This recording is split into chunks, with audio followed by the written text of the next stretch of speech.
What if I told you that one of the smallest coins in British currency can tell us a much bigger story than its 1 penny face value suggests?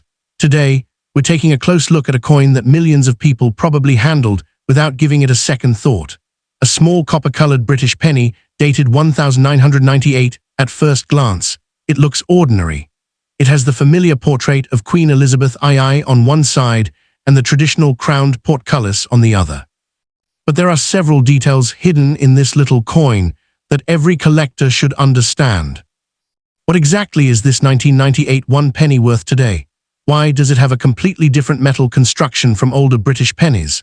What does the portcullis on the reverse actually represent? And most importantly, could a 1998 penny ever be worth more than its face value? Welcome back to Coin Collection One. If you're interested in rare coins, old coins, valuable eras, British coins, and the fascinating stories hidden inside everyday change, make sure you subscribe to the channel, because sometimes the most interesting coins aren't the ones that look expensive, they're the ones that make you stop and look twice. Identifying the coin. Let's begin by identifying exactly what we're looking at. The coin shown here is a United Kingdom 1 penny, dated 1998, issued during the reign of Queen Elizabeth II. Its denomination is 1 penny, or 1p. The coin is round, has a plain edge, and measures approximately 20.3 millimeters in diameter. Its official weight is approximately 3.56 grams, and its thickness is around 1.65 millimeters for the copper-plated steel version. And there is an especially interesting detail about the metal. This isn't a solid bronze penny. By the time this coin was produced, Britain's 1-pence coins had transitioned to copper-plated steel. That means the coin has a steel core with a thin copper-colored outer layer. The result is a coin that still looks like the traditional copper-colored penny, but its internal construction is very different from the older bronze examples. And there is a simple way collectors can sometimes distinguish the two. Copper-plated steel coins are magnetic because of their steel core. Older bronze pennies are not attracted to a magnet. So if you have a 1998 British penny like this one, a magnet test can be an interesting part of identification.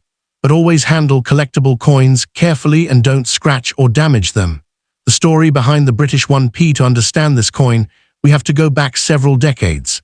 The British 1 penny coin, as we know it today, was introduced on 15 February 1971, when the United Kingdom moved to a decimal currency system. This was a major change in British monetary history. Instead of the complicated pre-decimal system, Britain adopted a decimal system based around the pound and 100 pence. The new 1 penny coin became one of the basic denominations of everyday British life. The earliest decimal pennies even included the words "new penny" on their reverse. That wording was eventually changed, and by the 1980s, the design simply carried the denomination and the famous portcullis. Then another major change came in the early 1990s. The cost of non-ferrous metals had been rising, so the Royal Mint introduced copper-plated steel for the 1p and 2p coins. From September 1992 onward, the standard 1p was made from copper-plated steel rather than the traditional bronze alloy. That makes the 1998 penny an interesting representative of this transition. It may look almost identical to an older bronze penny from a distance, but inside, it's fundamentally different. The Queen Elizabeth portrait. Now let's turn the coin over. On the obverse, we see the portrait of Queen Elizabeth II facing right, but there's something particularly important about this portrait. The 1998 penny belongs to the beginning of a new portrait era. The Royal Mint records Ian Rank Broadley FRBS as the obverse designer for British 1p coins from 1998 through 2015. That means 1998 is an important date for collectors who study the evolution of Queen Elizabeth II's portraits on British coinage. The inscription surrounding the portrait reads, ELIZABTHIIDG Reg FD. This is an abbreviated Latin inscription traditionally used on British coinage. The lettering represents the Queen's royal titles and relationship to the faith and monarchy. At the bottom of the portrait side is the date 1998, and when you compare this portrait with earlier Elizabeth II portraits, you can see how British coin design evolved over time. For collectors, these portrait changes are more than cosmetic. They help establish different varieties and different periods in Britain's decimal coinage history. The famous Portcullis design. Now let's look at the reverse. This is probably the most recognizable feature of the British 1p. In the center is a portcullis, shown beneath a crown. A portcullis is a strong, vertically sliding gate traditionally associated with castles and fortified entrances. On this coin, the portcullis is surrounded by chains and topped by a crown. Below the design is the large numeral 1, while the words 1 penny appear around the upper portion of the coin. Reverse design was created by Christopher Ironside, and the portcullis design was used on Britain's 1p coin for decades. It's a powerful design because it immediately communicates strength, tradition, and British heraldic imagery. And although the coin is extremely small in monetary value, the design was carefully constructed to remain recognizable even after years of circulation. That's one of the reasons this design became so familiar to generations of people in the United Kingdom. The 1998 mintage. Now, we come to one of the most important questions for collectors: how many 1998 1-penny coins were actually made? The recorded circulation mintage for the 1998 British 1p is approximately 770,000 coins. That's more than 739 million pieces. And that number immediately tells us something important. This is not a low mintage circulation rarity. There were hundreds of millions produced. So if someone tells you that every 1998 British penny is automatically worth hundreds or thousands of dollars simply because it's from 1998, you should be very skeptical. A coin's date alone doesn't determine its value. Collectors look at several factors, including condition, rarity, varieties, minting errors, demand, and whether the coin is a special proof or set issue. That's where things become much more interesting. How much is a 1998 1p? Let's answer the question everyone wants to know. How much is a 1998 British 1 penny worth? For a normal circulated example, the answer is usually very close to its face value. That's because the coin had a huge circulation mintage and was designed to be used as everyday currency. Current catalog information also shows relatively modest values for ordinary examples, with significantly higher prices associated with exceptional condition, special issues, or proof examples. For example, Nyumster's current listings show ordinary 1998 examples at low catalog values depending on condition, while separate BU and proof issues can carry higher collector values. So don't confuse an online asking price with a confirmed market value. Someone can list a common penny online for £50, £100, or even much more. That does not mean collectors are actually paying that amount. A real valuation depends on what comparable coins actually sell for, the coin's condition, and whether it has something genuinely unusual about it. But what about errors? And this is where your ordinary-looking penny can become much more interesting. Mint errors can sometimes create significant collector interest. Imagine finding a coin with a major striking error. Perhaps part of the design is missing. Perhaps the coin was struck dramatically off-center. Perhaps there is an unusual die problem.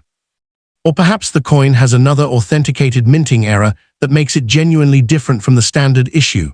In situations like these, the value can be much higher than face value. But there's an important warning. Not every strange-looking mark is a mint error.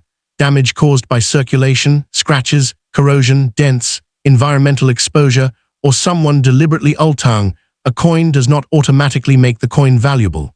This is one of the biggest mistakes new collectors make. They see something unusual and immediately assume they've discovered a rare error. Professional collectors look for evidence that the unusual feature occurred during the minting process. So if you think your 1998 penny has an unusual error, don't clean it, polish it, scratch it, or try to improve its appearance. Preserve it exactly as you found it and have it examined by an experienced numismatist or reputable grading service. Why the metal mintage has another fascinating detail. The Royal Mint states that 1p coins were made from bronze until September 1992, after which copper-plated steel became the standard composition. That means the 1998 penny belongs firmly to the copper-plated steel era. The copper exterior gives the coin its familiar reddish-brown appearance, but underneath that coating is steel. This was an economical solution that allowed Britain to continue producing a cup-calc circulating coin while reducing dependence on more expensive non-ferrous metal. For collectors, this change creates an interesting dividing line. If you're building a complete British decimal penny collection, you can collect examples from the Bronze era and compare them with the later copper-plated steel issues. The difference may not be obvious just by looking at them. But from a numismatic perspective, that difference is important. Condition is overthung. Now let's talk about condition. Imagine you have two identical 1998 pennies. They have the same date, the same design, the same composition, the same mintage, but one has spent years circulating through thousands of people's hands, pockets, tills, and machines. The other has been carefully stored since the day it was struck. They may look like the same coin, but collectors can value them very differently. On a circulated coin, you may see scratches, discoloration, flattened details, and general wear. On a high-grade uncirculated coin, the original details are much sharper. The surfaces may show much less wear, and the coin may retain more of its original appearance. This is why condition is so important when determining collectible value. The 1998 1p is common enough that an ordinary circulated example usually isn't a major rarity. But a particularly attractive, high-grade example can still be desirable to collectors who are assembling date sets or portrait rarity. What should collectors check? If you find a 1998 British penny, here are the things you should examine carefully. First, check the date. Make sure it clearly reads 1998. Next, inspect the Queen Elizabeth II portrait. Look for unusual doubling, missing details, or anything that appears genuinely different from the normal design. Then examine the portcullis. Check the crown, chains, bars, lettering, and the large numeral 1. Look closely at the rim as well. A major minting problem can sometimes be easier to identify around the edge than in the center of the coin. And finally, check the coin's overall condition. Is it heavily worn? Is it lightly sluttered? Or does it look almost untouched? Those details can make a significant difference when comparing examples. And remember, a simple scratch isn't automatically an error. A strange feature needs to be investigated before you can call it rare. Is this coin rare, sir? Is the 1998 UK 1 penny rare for the standard circulation version? No. With a recorded mintage of approximately 739.77 million, it is a common British decimal coin. But common doesn't mean meaningless. This coin represents a specific moment in British coinage history. It marks the beginning of Erne Renck-Brudler's portrait era for this denomination. It carries the long-running Portcullis reverse designed by Christopher Ironside. It represents Britain's copper-plated steel era. And it was part of the everyday currency system used by millions of people. For a collector, that's history in your hand.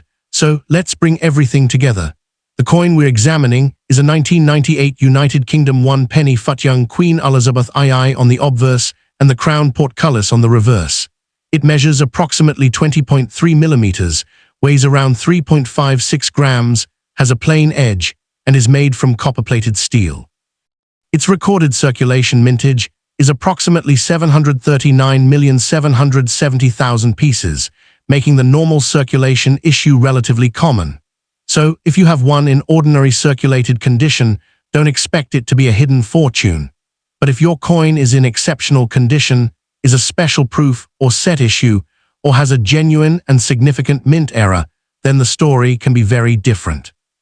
And that's exactly why coin collecting is so fascinating. A coin doesn't have to be worth thousands of dollars to be worth keeping. Sometimes its value comes from the history it represents. Sometimes it's the design. Sometimes it's the story behind the metal. And sometimes, just sometimes, there's a tiny detail that separates an ordinary coin from something truly special. So the next time you see a small British penny sitting at the bottom of a drawer, inside an old collection, or mixed in with foreign change, don't throw it aside without taking a closer look. Check the date, check the portrait, study the reverse, look for genuine minting abnormalities, and most importantly, learn what you're actually looking at before deciding whether a coin is valuable. Because here at Coin Collection 1, that's what we do. We take ordinary-looking coins and uncover the history, details, mysteries, and collecting knowledge hidden inside them. If you enjoyed this look at the 1998 British 1 penny, make sure you like this video, subscribe to Coin Collection 1, and turn on notifications so you don't miss our next coin discovery. And remember, every coin has a story, you just have to know where to look. Thanks for watching Coin Collection 1.